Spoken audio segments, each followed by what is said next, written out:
Struggling with nail art and how to stamp your nails? Well, if you are, I got your back. In this video today, I'm going to be showing you how I do simple stamp art over my dip powder manis.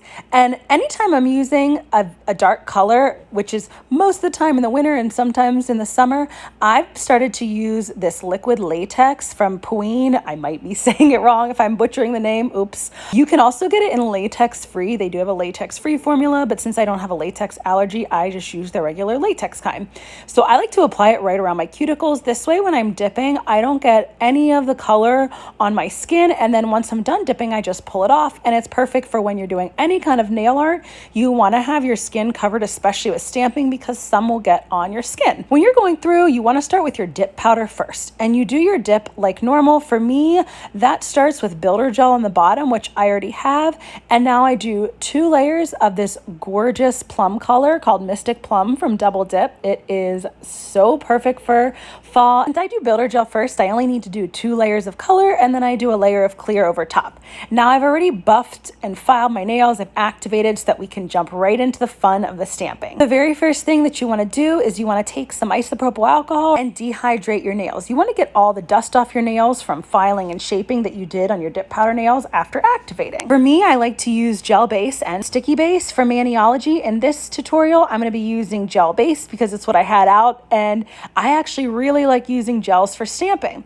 So you want to apply the gel base over the entire nail and then cure that for 30 seconds, and then you can get into getting all of your stamping ready. I like to have my nails cured and ready so that whenever I'm good to go on my stamp, I can just get it right on there. Now, today we're going to be doing some reverse stamping, which to me, I found it to be the easiest, especially if you're somebody who struggles with nail art, because it's basically like filling in the dots. Whenever you're applying your stamping polish to the plate, you want to make sure that you apply it quickly and then swipe down with little scraper card in no more than 2 quick swipes. And you want to swipe it in like one of the opposite directions that you applied the polish on. So I applied the polish on horizontally and then I swiped down vertically.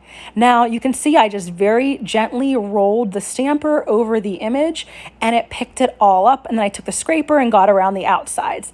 And this is the fun part of stamping. I take little toothpicks. I know some people like to use dotting tools, but my hands are just too big and I'm way too clumsy with the dotting tools.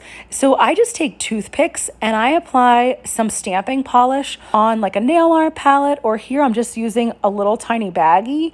And this way I can just tap the toothpick right into the color that I want and then very gently place it onto the stamp. Now, when you're doing this reverse stamping here, you never want to press down hard onto your stamp. Like I am barely touching the stamping polish onto the stamp.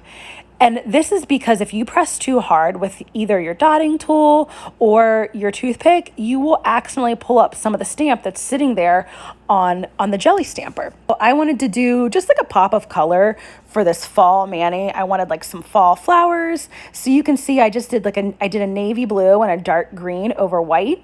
And once you find that your stamp is dry, it has to be 100% dry before you go in and apply it to your nails. If you try to apply the stamp, the reverse stamp, onto your nails before it's totally dry, the image will not totally transfer over to your nail and it will end up making a mess. Whenever you're applying the liquid latex before you apply the stamp, you want to make sure it looks pretty dry.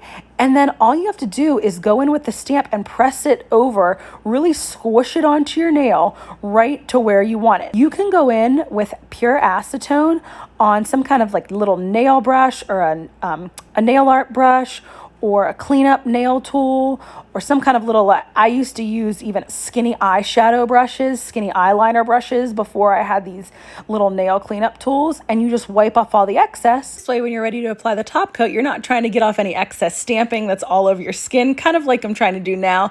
I like to do my cleanup before I do my top coat. Then you'll take off your liquid latex barrier that you had around your skin before you do your top coating. You don't want to accidentally get any of that stuck underneath your top coat. If you do, your top coat will just end up peeling right off. So once your nail stamp is 100% dry, then you can go over with gel base, float a layer of gel base over your nail, and make sure that you cap your edges. That's super, super important. Whenever you cap your edges, whether you're doing a nail stamping or any kind of nail art, it just keeps everything from peeling up. And then you cure that for 30 seconds or however long your gel polish says to, and then you can apply gel top coat.